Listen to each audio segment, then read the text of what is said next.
बातमी राजकीय वर्तुळातून साताऱ्यात शरद पवार गटाला खिंडार पडलंय। सत्यजित पाटणकर भाजपात जाणार असल्याची माहिती मिळते। पाटणकरांना भाजपात घेण्यासाठी दोन्ही राजेंचा पुढाकार आहे।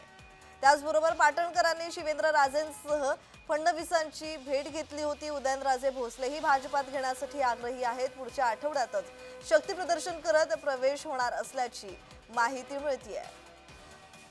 आणि या संदर्भात अधिकची माहिती देत आहेत आमचे प्रतिनिधी सुहास पाटील। सुहास, सातारा शरद पवार गटाला खिंडार पडलाय। सत्यजित पाटणकर भाजपात जाणार आहेत, या संदर्भातला अधिकचा तपशील।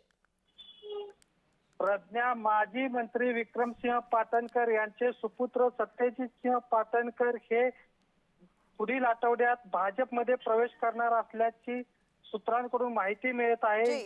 सत्यजित सिंह पाटणकर यांच्या प्रवेशासाठी सातारच्या दोन्ही राजे आग्रही असून सत्यजित सिंह पाटणकर यांनी बांधकाम मंत्री शिवेंद्रराजे भोसले यांच्या उपस्थितीत मुख्यमंत्री देवेंद्र फडणवीस यांचीही भेट घेतली आहे। जी धन्यवाद सुहास, तुम्ही दिलेल्या माहितीसाठी।